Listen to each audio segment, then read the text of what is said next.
Welcome, and thanks for tuning in. I'm Lynn Berger, host of Lynn Berger Interviews Remarkable People. And today I have the privilege of speaking with Carolyn Miles, former CEO of Save the Children, and we will also discuss her other accomplishments, which are many. Carolyn, thank you so much for being here today. It's really an honor. Thank you, Lynn. Great to be here with you. Okay. So take me back to your earlier years. Did you know what you wanted to do? Oh, good question. No, I really didn't, and I don't think I could have actually predicted the path that I took. At one point, I did want to be a veterinarian, so my major at college was animal behavior. So that was kind of setting me on that path. But then that kind of got derailed, and I decided not to do that and went in different directions after that. Okay. So when you made that pivot, what happened after that? So I worked for a couple years out of college, which was great. I was a sales rep out in the Midwest, probably the first female ever in this one particular area of states, which was great. And then I decided I really wanted to go back to business school. So I went back to the University of Virginia and went to business school there for a couple of years. So did that and then moved to New York City. So started my career in New York City at American Express doing marketing, which is what I really wanted to do, and was very interested in kind of why people made the decisions they made, and I think a lot of my psychology background and studies came into play during that time. Okay. I went to Amex. And how long were you at Amex? And let's share that trajectory. Sure. So I was there for a couple years, and then they had a program, and this was kind of the start of the change of my path, but they had a program where they picked 5 people to go somewhere in the world, but they didn't really tell you where. They just said, would you like to do this? And I was lucky enough, I had met my husband at business school, and I was lucky enough to have a partner that said, sure, why not? Let's do that. And so we ended up in Hong Kong, and we were there for about 5 years, which was a super interesting place to be. Had 2 of my 3 children while we were there. Found out the week before we left that I was pregnant, so that was kind of a turn in the road. But it was all fine. All worked out really, really well, and so we spent 5 years there and worked for American Express for a couple years in Hong Kong, and then took another pivot. I started a coffee company with a classmate from Darden. In Hong Kong, where most people think everybody drinks tea. Right. But there was the beginning of a very strong group of young professionals, Chinese professionals that had come back from the UK or the US or Canada, and they liked a lot of Western culture, and they were into coffee. And so we opened 27 locations in about 3 years. So it was a very fast trajectory, and we were trying to do it before Starbucks came to Hong Kong. Oh, so how did that work? That was in the 90s. Well, it worked out well because they came after we had already established a presence there.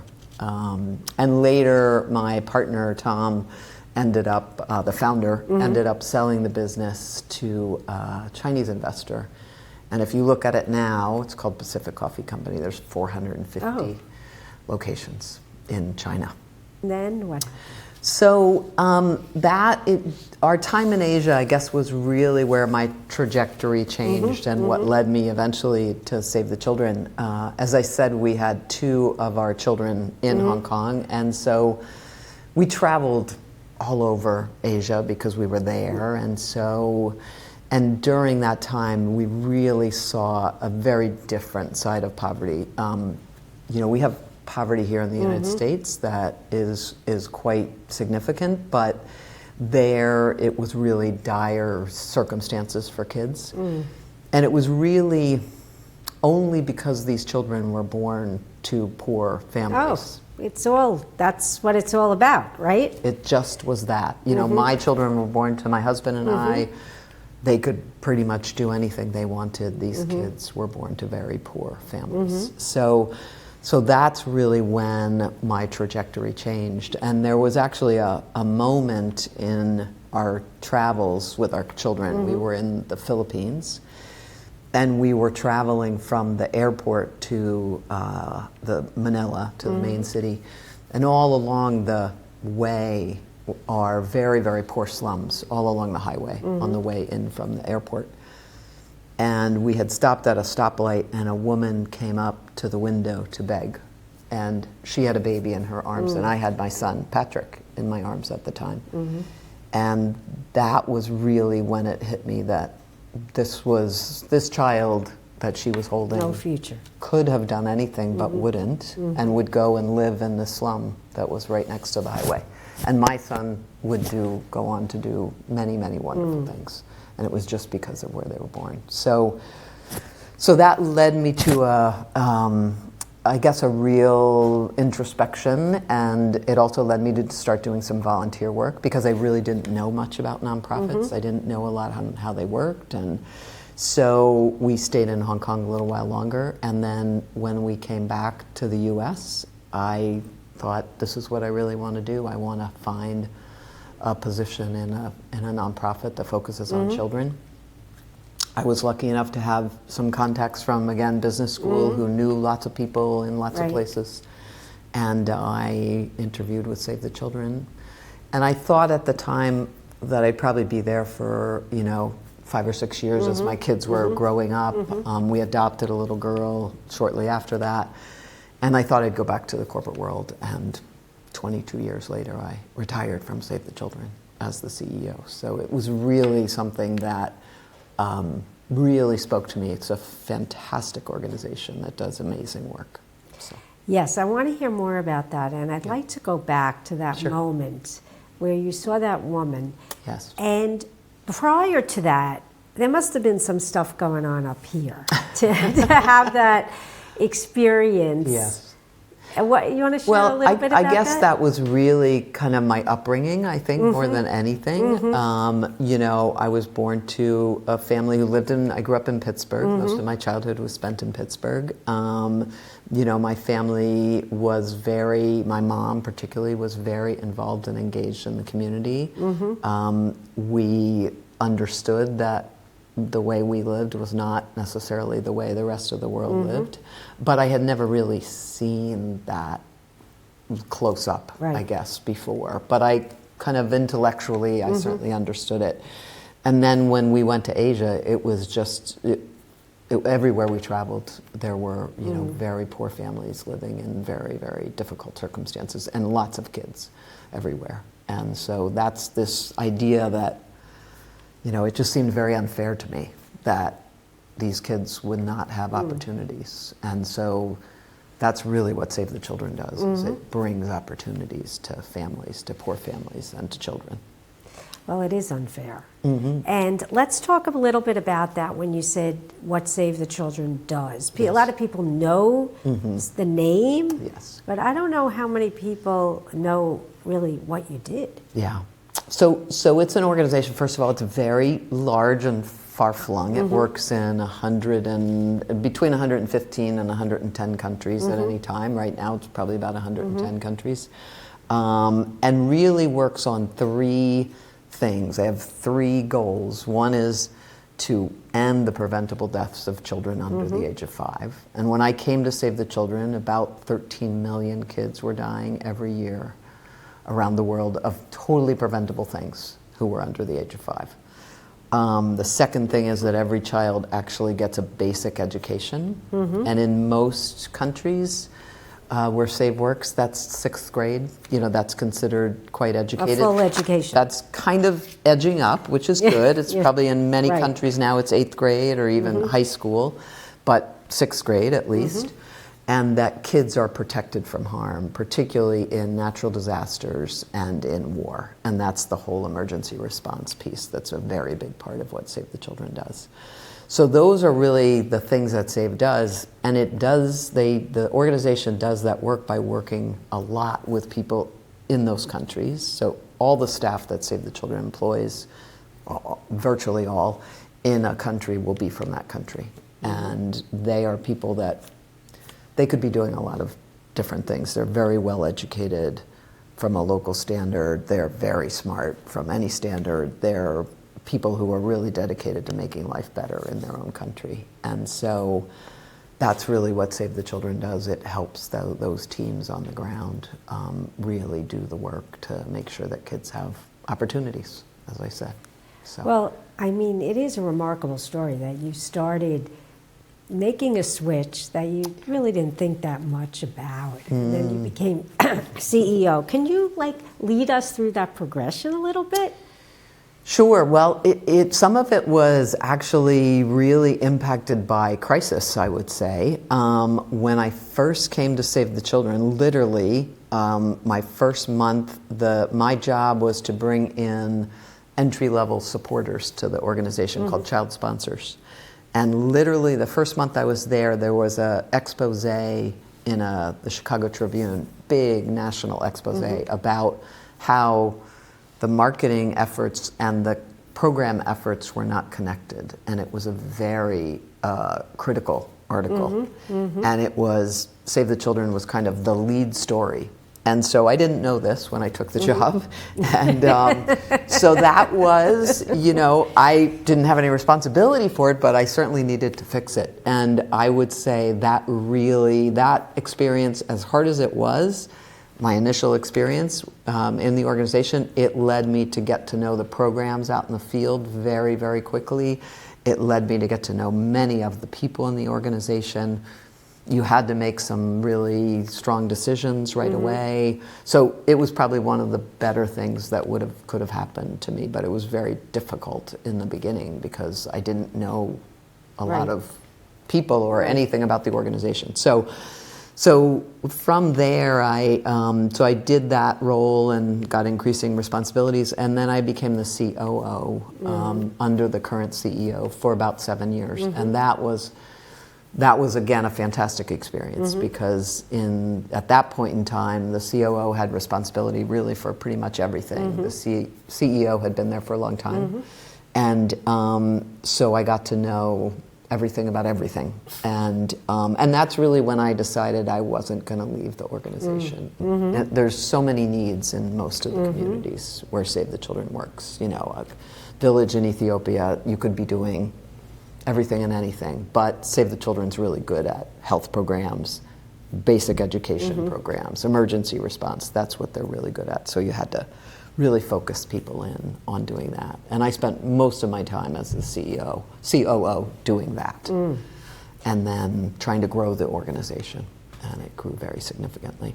I mean, one of the things we did was we gave the local teams on the ground some leeway. So they had 10% of what they did, they could do whatever they thought they needed to do, but 90% of it needed to be guided towards those objectives that the organization globally had, because that was the way we could then talk about the results that Save the Children was having. So, driving down child mortality and making sure that, there's not much you can do for a child if they don't live.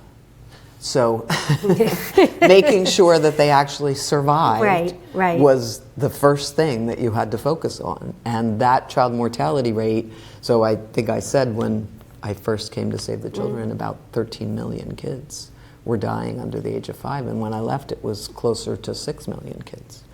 So that's huge. Oh, right? huge. Huge. And millions of children who wouldn't have lived were it not for the kinds of programs that Save the Children, and others as well. There's lots of collaboration and lots of partnerships that Save does, but that really changed things. And you doubled the amount of people. Yes, that we served.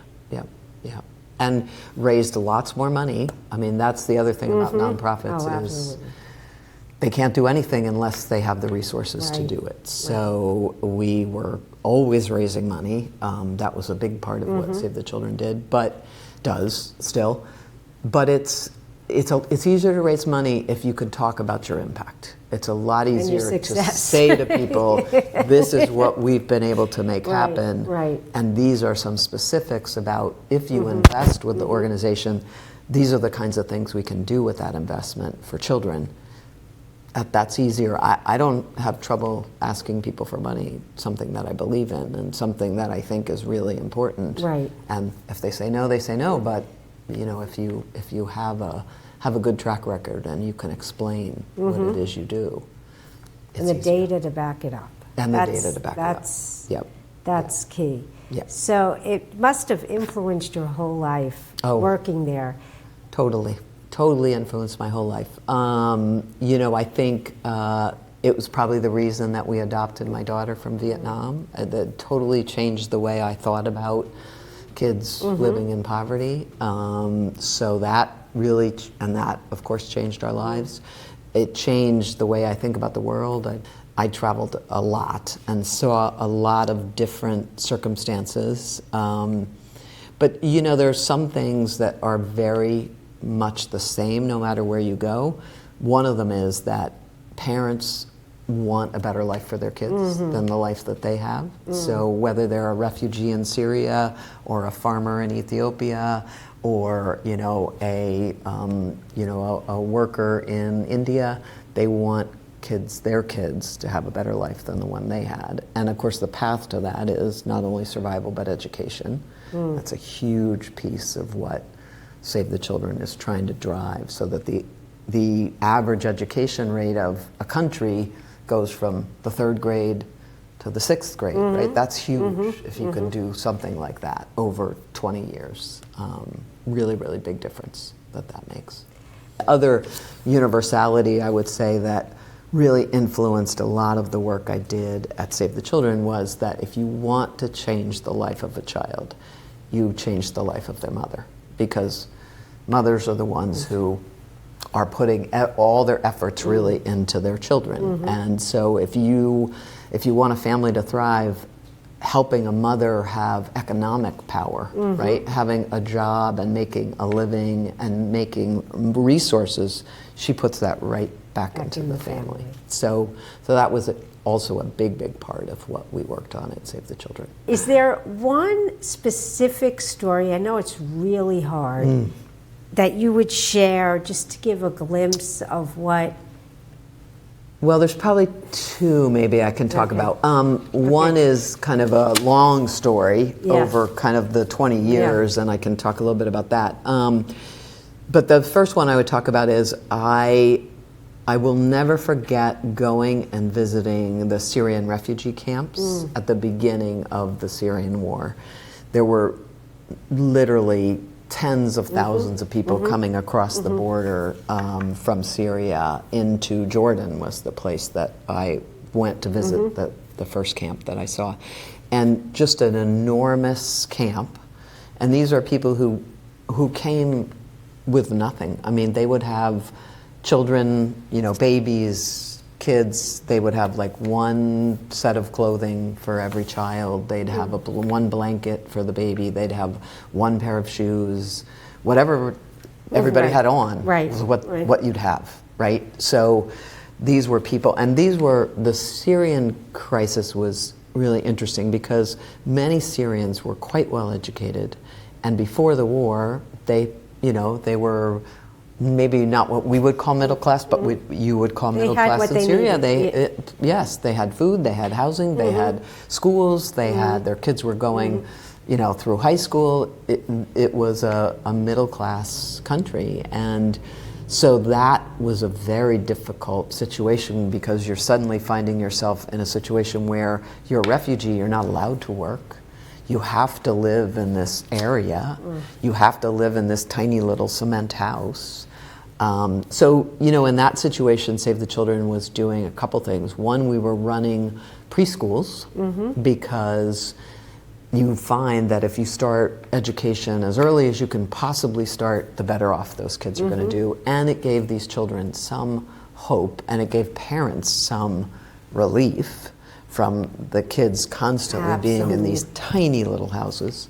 So we were running preschools and then working with UNICEF on the regular schools.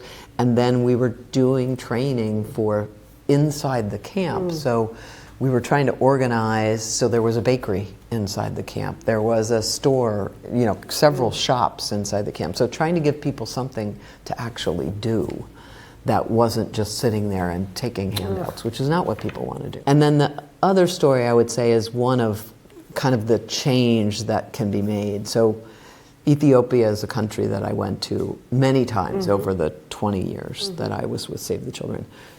And when I first went to Ethiopia, we were working on child survival. We were working on, they had a very high child mortality rate and one of the highest in Africa. And we were training mostly women who worked in communities just to do basic care. So the one thing that most kids under the age of 5 that's preventable die of is pneumonia. Very treatable. If you recognize it, you could treat it with an antibiotic that at that point was probably like a quarter, right? So very preventable, but you have to have people there in the communities to give it, right? And you have to have it. And you have to have it. So we did a whole program that was training caregivers and training them on how to recognize pneumonia and other things that were killing kids very early, how to treat them. They had little kits that were full of medicines. So we did that, and then we got the government to take over those positions so that it became part of the government's health care and their responsibility. So we didn't have to do that. So then we started working on basic education. And when I left Save the Children, we were working, so this was 20 some years since my first visit, we were working on youth programs to do two things. One, get kids into college, and two, because they could now go to college in Ethiopia, and two, to have jobs if they didn't go to college. And they were the same kids that 20 years before we had been doing child survival programs for. So that's the trajectory. And that's how you really can change things. And that goes to my next question. If you're also a professor at the University of Virginia now, and you see young people, and we're in an interesting time. Yes, we are. And what would you say as you graduate to be mindful of? Oh, it's such an interesting time. A couple things that I tell my students. One is I do counsel them on the remoteness of work and the ability to actually interact with people face to face, because I think it's really important. And I think during COVID we got used to everything by Zoom, and it was fine. But I do think, particularly in the work world, it is really important to get to know people in a way that you really do know them, that is not possible on those little box, in that little box. So that's one thing I tell them. I think the other thing is and my career is a great example of, you can change your path. You don't, that first job is not like the be all end all. And I have always said, you should try to make sure that whatever opportunity, you can learn something. Right. You have some passion about what it is, and you can add some value, right? Those three things. And if those three things are kind of ticked off, it's probably going to be good. And you have done so much. And what are you doing now? Well, I'm still teaching at UVA. So I'm doing one class right now, which is teams of students doing consulting for nonprofits. So very much aligned with what I like. But I'm also sitting on a couple boards. And one in particular that I really have come to love is a little organization out in Portland, Oregon called Spoon. And they work on something very specific. They work with kids that are living outside of family care, which we would think of as orphanages, or in many cases rehabilitation centers, because many of these children are disabled if they've been given up by their families. Oh, that's tough. So this organization works in many countries. They work in about 8 countries right now, and it's specifically around nutrition and making sure that these kids get the right amount of food, they get food fed to them the right way, particularly if they're disabled, and that they get support from their local communities to take care of them. And so I just was in Uganda this summer with them, and had a fantastic trip. And so Spoon has an app that actually tracks the children that are in these centers. And if they're not growing the way that they should, the app actually is loaded with lots of data, local customized data, and it'll tell the caregiver what they should do. Maybe there's an iron deficiency, you should feed the child these foods. Maybe the child isn't getting this kind of right nutrition. Maybe they should be eating more often during the day. So lots of different information, fantastic. and they all have a smartphone. So it's using technology, but it's also some basic learning. So I spend a lot of time with them, and that's a great organization. And I'm on a couple other boards, my university board and another board. So I'm keeping busy. You keep yourself very, very busy. Yes, and traveling to see my kids, and so. Well, that's of course. Of course. Yes. Yeah, and talking about kids, how'd you do all this when you were? Oh, well, it was not easy. Once again, I had a fantastic partner. My husband passed away a couple years ago, but he was fantastic, and I also had lots of help at home because I was often gone. So my mom, my mother-in-law, I had a nanny, and there was lots and lots of help. Could never have done it if I didn't have the support. Yeah, it's still a lucky challenge. to be able to do that. Yes. Now we have a few seconds left. Yes. Is there anything that you wanted to say today that you felt you didn't get to say? I guess I would just say again that I think, particularly this message, I guess, is really for young people to really think about kind of what are the things that make you happy and try to go in that direction. Well, thank you so much. This was so inspiring. Thank you. Thank you, Lynn.